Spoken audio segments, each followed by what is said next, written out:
20,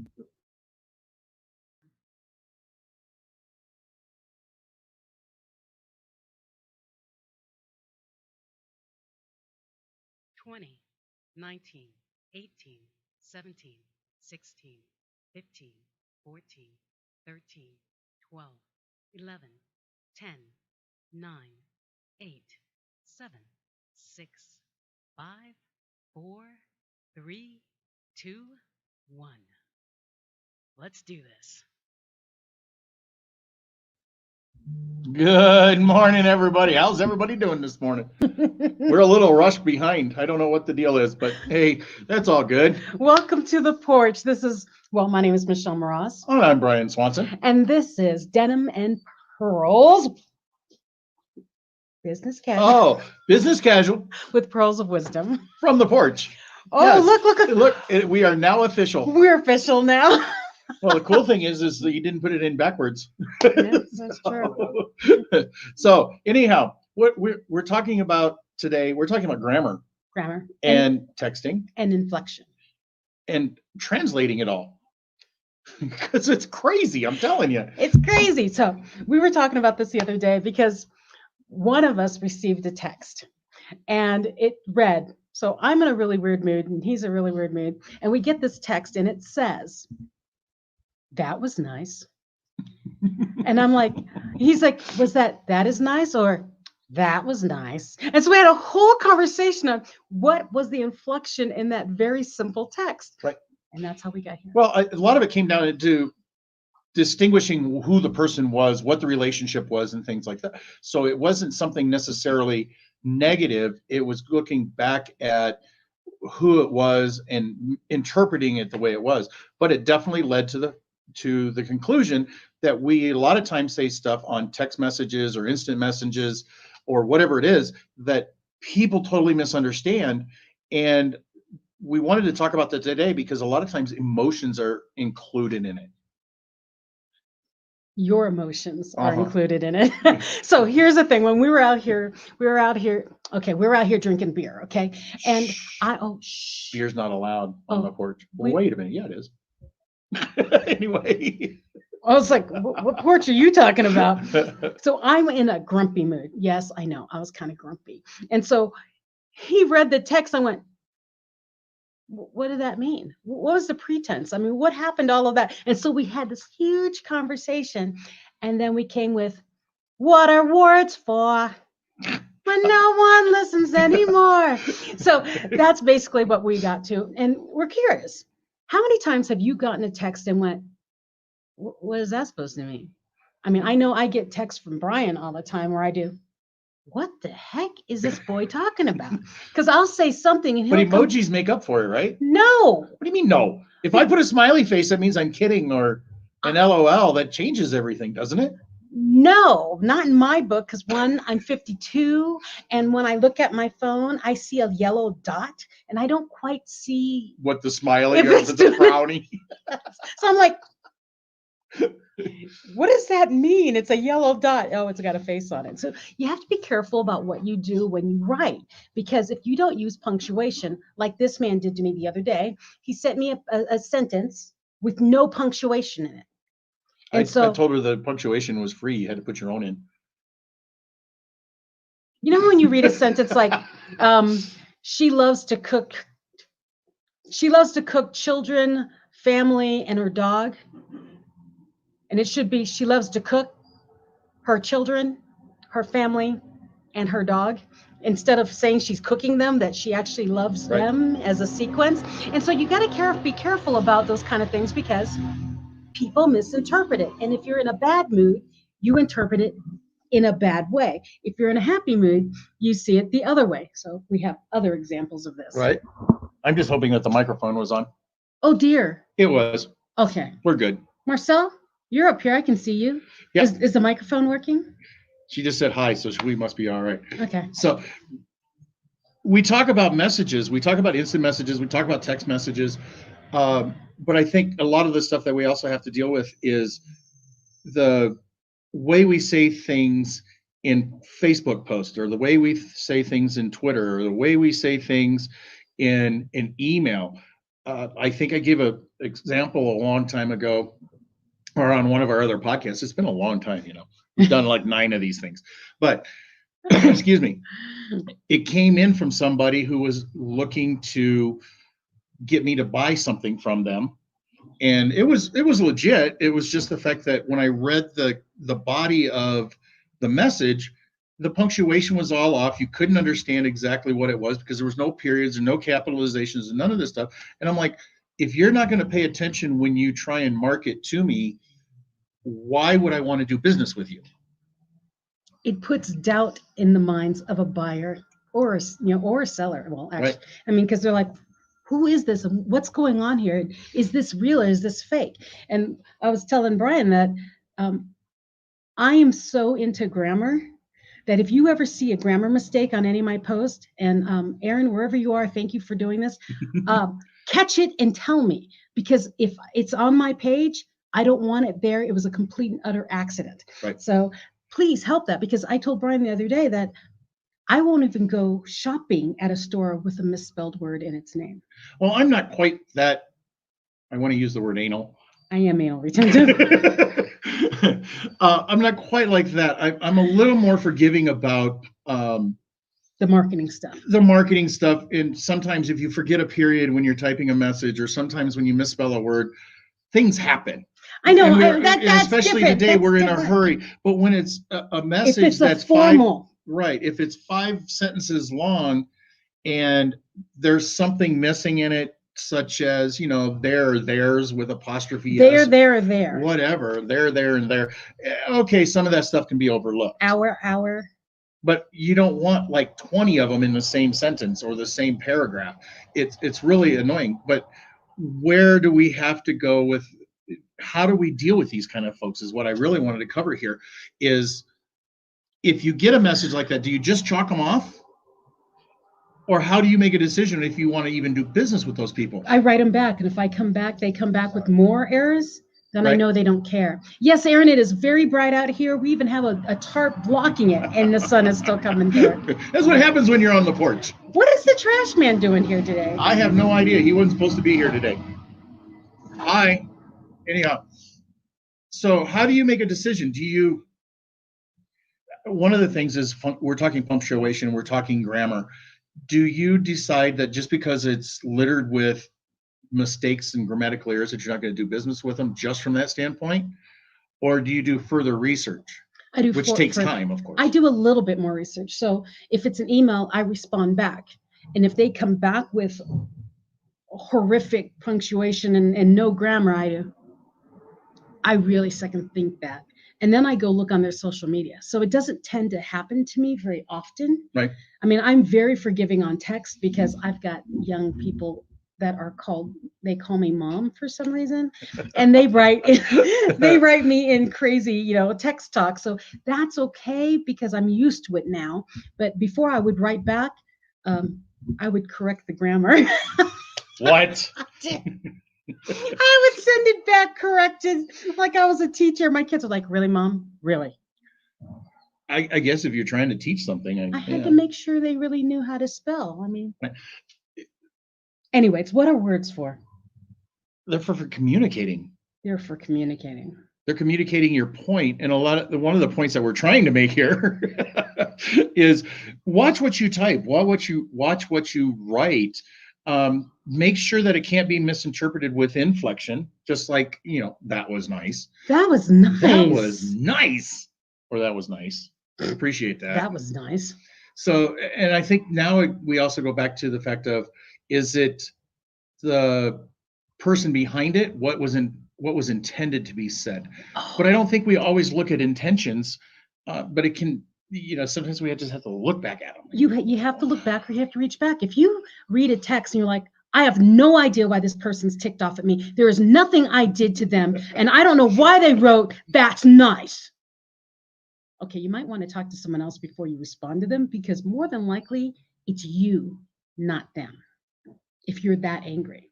And so I've had it where, let's say, I'm going to pick on my husband. I tell my husband, that doesn't sound like that person. That person wouldn't do that, wouldn't respond like that.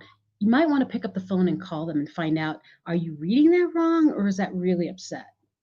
Right. And that's the kind of things that we forget, that these cool little things we use for texting, they're phones. They're more than phones. Okay, they're computers. But that's the thing, is we forget that the basic idea of these things were to speak to other people. Right. It's an instant kind of thing, but I still think it's like when I text somebody, if it's somebody I don't know, and if they say, well, hey, text me, get back with me, but text me first or something like that. And it's somebody that I really want to do business with, or somebody that can help my business out, those kind of things. I make sure that I type out YOU''RE. Okay. I do that, and I do it deliberately depending on who I'm talking to. Otherwise, like if I text you, I'll type UR for your, whatever.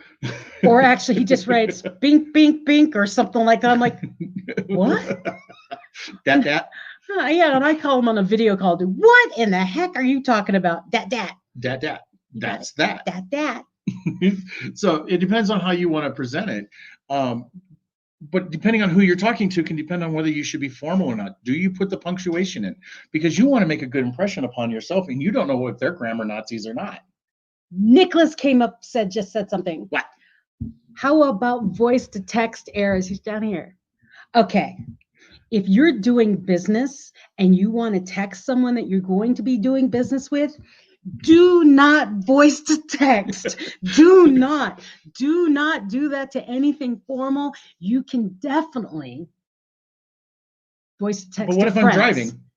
You stop and you write. Okay. If it's business, you better use your hands, because I have a friend, and she used to do her business text to us, and she would preface, hi, my name is so-and-so. If you come work with me, just give you an idea. I talk and I drive and I text to talk all the time. Okay. I'm thinking, no big deal.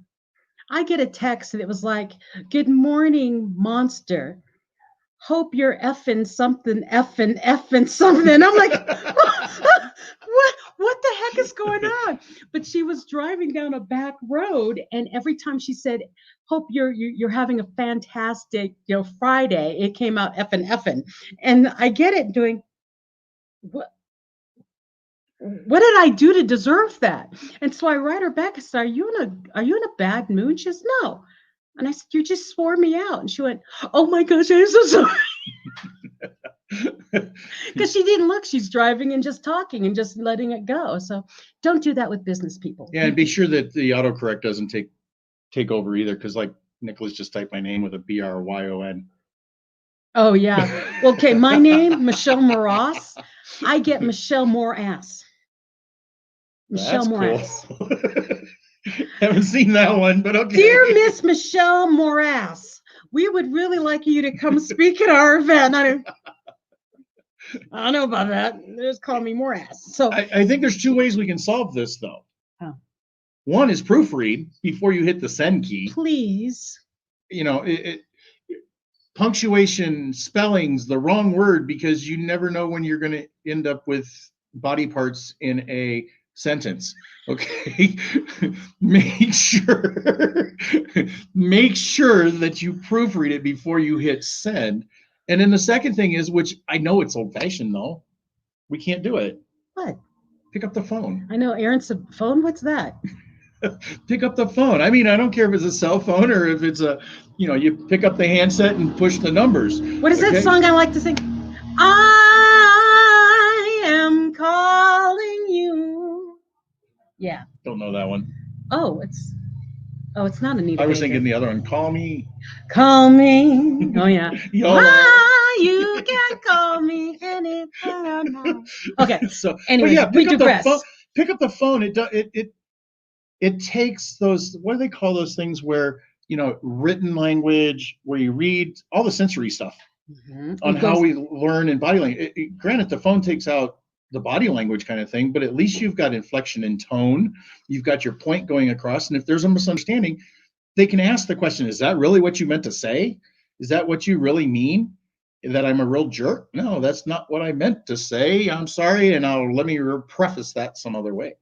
at least you can make changes on the fly.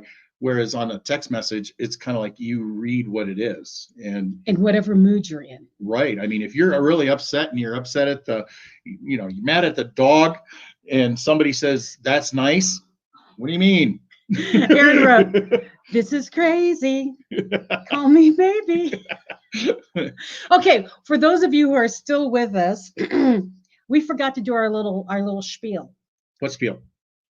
Hi, we're the Denim and Pearl team, Brian and Michelle, and we'd like you to please like, share with a friend, and subscribe to our channel, Denim and Pearls, on Facebook or YouTube. I'm sure the link will appear because Nicholas always puts He already posted it up top. He did? Yeah.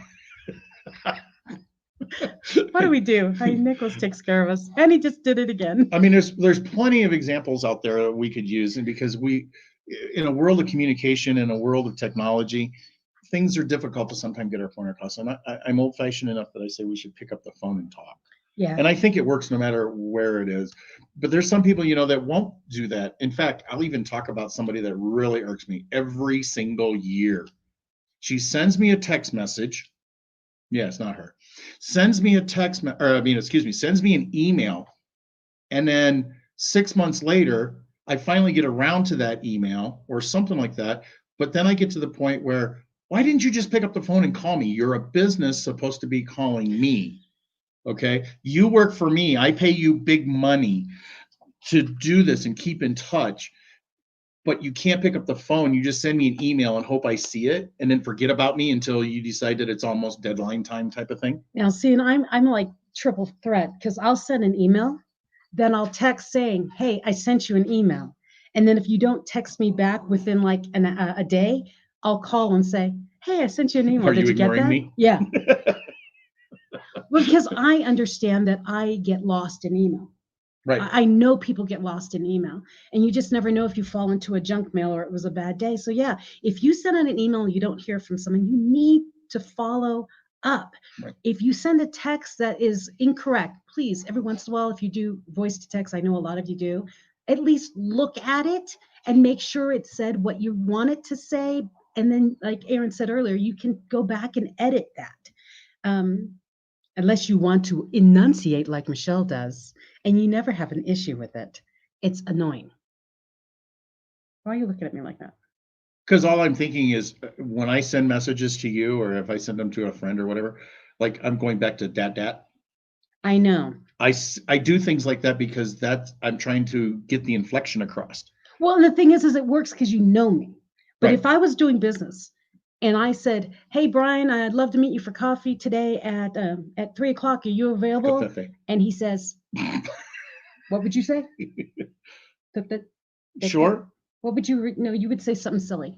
Oh, I have me for okay. Sure. Chore or ote, he likes to write ote. So now that I know him, it's no big deal. But if I was looking at a business person, I would expect it to say, I would love to meet you at 2:00. I'm free. See you at. Yes. And that's how I respond to people that are, this formal business type of stuff, or even casual business like we're doing here. I still want to use that. I don't use the baby talk, if you will. He uses baby talk with me. That's funny. What's wrong with that? Because it is. I just realized you talk like a baby. Okay, okie dokie. But that brings out my personality too. Yes, that's true. I talk like that on a normal basis and just do weird things and voice inflections and stuff, but that doesn't always come across in text message. So texting a friend, it's great, but texting somebody else in professional, no, you want it to be clear and concise and exactly to the point. Well, I'm going to refer back to that video I put out. I did a mini training that I put out on my page, on my Facebook page, and I think my YouTube page. Right. It's communication skills. And I gave 3 tips on how to communicate well. And over 80% of communication is body language. Okay, for those of you number people out there who are complaining about my number saying 80, get over that part, okay? It's a lot is your body language. And when you're doing it through video or text, your body language is everything else around you. So how your presence is on Facebook, LinkedIn, Instagram, what you're putting out there. you can't get inflection in there. Body language is a huge point, a proponent of communication. And when you do text, you take all of that out and you only have words. Your average human does not comprehend words. The average human comprehends the intonation of the words, and they put the intonation of whatever they're feeling at the moment. Oh, that was what I wanted to say. I was gonna say, should we put you on stage because you're just giving us a presentation? I like it. Oh, I'm sorry. No, sorry. But I like share it. this video, because you know there's people out there that you work with or that you talk to that don't get the fact that texting doesn't always work. And in a business, unless you're really good at making sure those texts come out clear, you probably shouldn't use it. I'm actually laughing because some of the things over here, they're correcting their English over here. Oh my gosh, you're kidding. Aaron forgot a period somewhere. What was the other one? There was another one that was really good too. Well, the other thing I wanted to Oh, share I was is, never to use. I was told never to respond with sure, and I would agree with that. sure. Yeah, because again, it's another one of those things Sure. like, we were talking about before. It could be mistranslated. Yeah. So never responding with sure. I think it comes back to who you're talking to. Yeah, because with me, it's sure.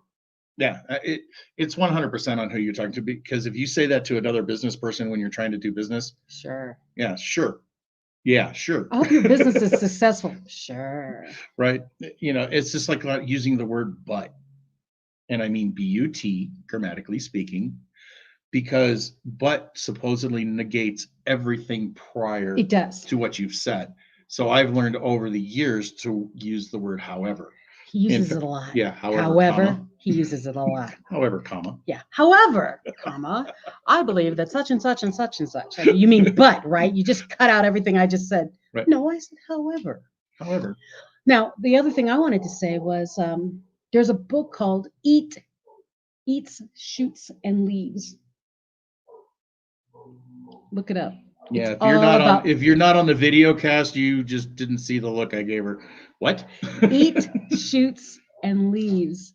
It's a book about grammar and how basically you put the wrong punctuation in and you've changed the entire meaning of a sentence. So the polar bear eats, the koala bear eats, shoots, and leaves. Get it? Eats, shoots, and leaves. Not eats, bang, bang, and walks away. Eats, shoots, and leaves. And never mind. He's not getting I it. got it. I got it. Once you spelled it out, SHOOTS. Yeah. So grammar is amazing. Punctuation is important. We didn't suffer through this in school because it was unimportant. Okay. This is one of the things in school you really, really, really need to learn: social studies, history, and grammar. Well, they say we would never, we always complain we will never use this in the real world. No, my favorite one was, you're not going to have a calculator when you grow up in your hand 24/7. You better learn how to do this, this, and this. Wherever you are, Mr. Crow, just want to let you know. Or Mrs. Fettersfield in English class. Thank you for being wrong, because I have a calculator in my hand.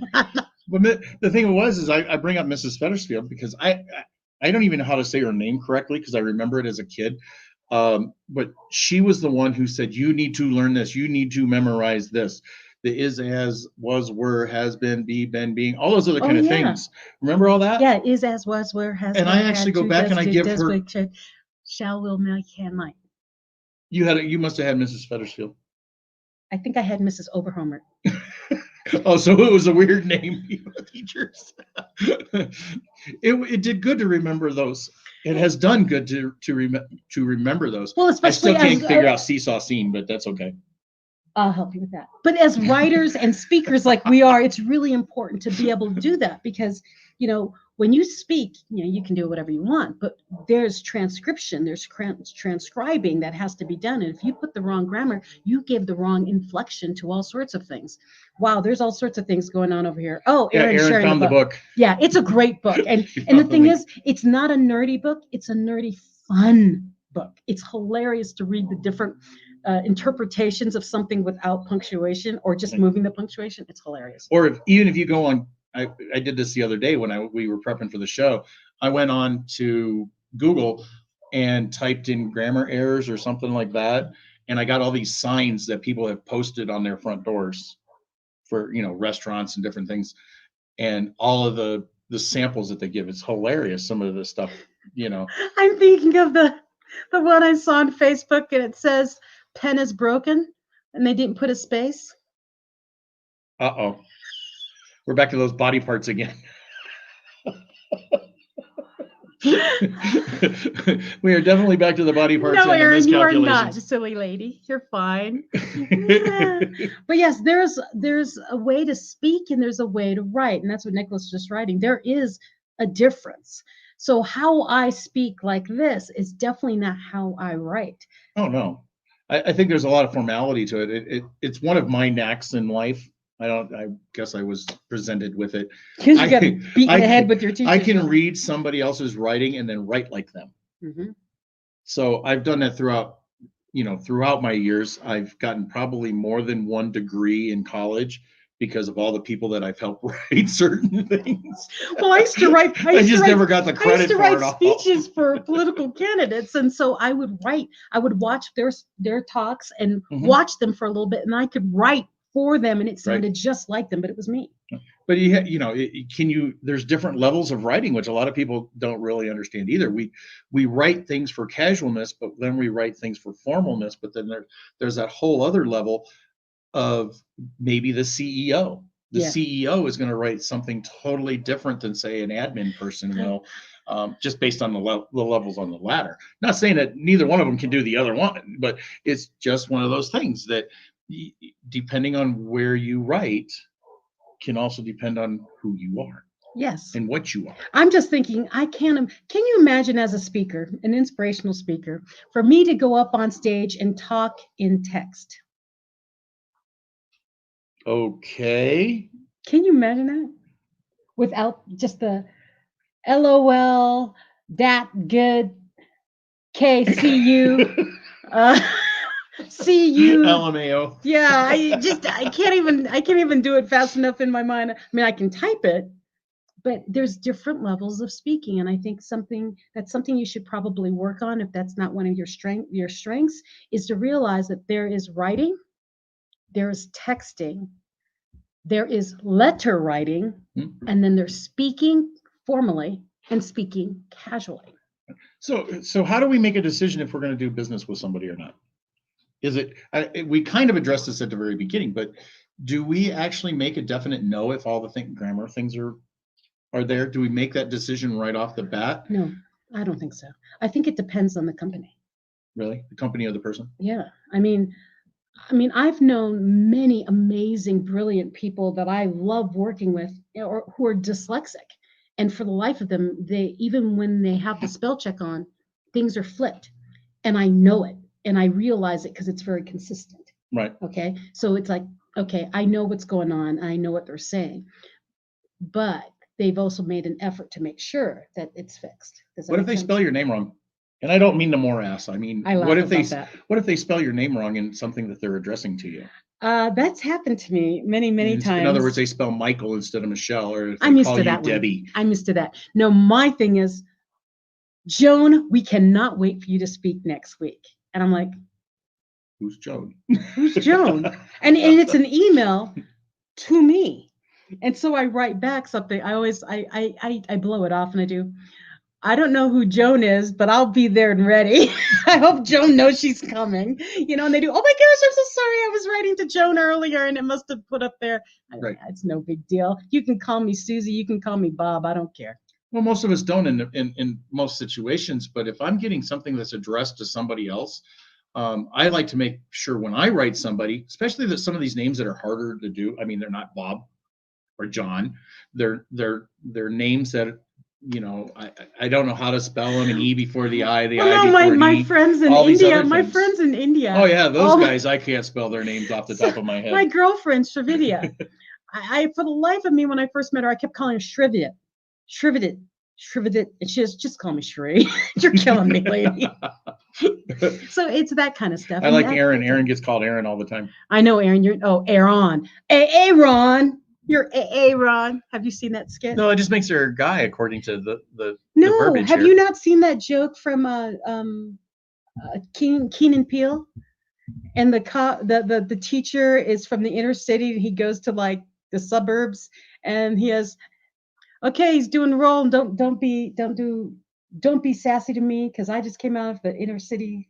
He didn't Okay. say this, and No, I have not seen this. he says, hey Ron, hey Ron, and no one's raising their hand, and he has, hey Ron, and the kid does, do you mean Aaron? And he has, don't you mess with me, hey Ron. You have to look it up. Keen and Peele, and it's mispronounced names. It's pretty hilarious. Hey, Aaron, we're not going to be talking about Karen today. That's a whole nother subject, a whole nother show. Okay, because my other thing is, I don't know what that means. You don't know what that means? I never caught that. Okay, you might have to look that up, but it basically means somebody that complains about everything. We'll just put it that way before you look it up. Okay. So, but it's also targeted towards I feel sorry certain for races of people and different things like that. I feel sorry for all the Karens in the world then. So do I. I mean, I know a couple Karens, but it's one of those things that if somebody, that girl or that woman is standing at the nosy neighbor kind of thing? Not necessarily the nosy, but wants to complain about everything. And wants to make a scene so that can be recorded and put on Facebook. Well, I had a friend whose name was Debbie, and everyone used to call people, Debbie Downers. I'm like, how do you feel about that, being Debbie, the downer, or nagging Nancy? And I'm like, oh, I'm so glad they can't do anything with my name. And then they called me Morass. So people will find another way. Yep, exactly. So how much time we got? We're at 33 minutes. Do you want us to stop? I mean, what do you guys think? Should we stop? What are we going to talk about? But we didn't really share. So please share this broadcast with your tribe. Just Cat. So please share the broadcast and like, share, subscribe to the YouTube. Definitely the YouTube, because we really need to change our name. I'm having difficulty sharing our podcast because I want people to go to our YouTube page, and it's YouTube VIN number. Right. So yeah, we really need to up our numbers. I will bring something up that just for a couple minutes here. Mm-hmm. I went to a meeting yesterday. There were supposed to be 6 people in this meeting. Okay. However, there were 3 that showed, and I was one of them, and I wasn't supposed to be there in the first place. Oh, so only 2 people showed up. So only 2 people out of the 6 that showed up. So one of my statements here is, make sure if you sign up for something, show up. Please show up. There's people expecting things. There's food that's ordered. There's different things like that count on you being there. Okay, so there's one. The other thing is, too, if you get an opportunity to go into a meeting such as I did in that one, you never know what's going to happen. It's really awesome because you may have met somebody, which is what I did yesterday. I actually met somebody that can be beneficial. I can be beneficial for them, and they can be beneficial for me. Networking. It was great. And there was only 3 of us. Well, there was actually there's a couple other people. I'm just talking about the people who showed up or didn't show up. But so total, there were 5 of us. What are words for? You never actually meet people to talk. This is true. We could all sit at home because of COVID. No, I'm just thinking with your networking group. Oh. That's a good place to meet people without the miscommunication. Oh, it is. It is. And it was really fun because these 2 people, these 2 people that I met yesterday that I was not, I knew who they were, and that was about it. We actually got to converse with them and get to know them a little bit. So, bye, Aaron. We're done. You're not missing anything. So it was good because of the fact that I went someplace that I really didn't want to get off the couch and go, but I went anyhow and made some good connections yesterday. Good for you. So positive things. Good. Yes. We're going to be big.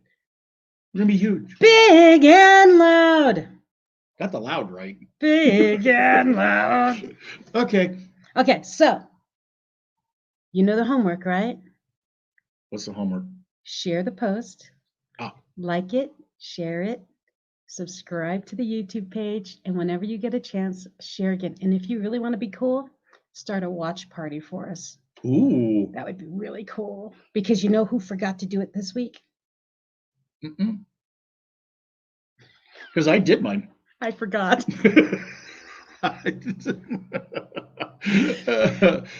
And Nicholas is right. Be careful on what your homework is, to be careful on how you say things. Yeah. Make sure that you're checking proofreading.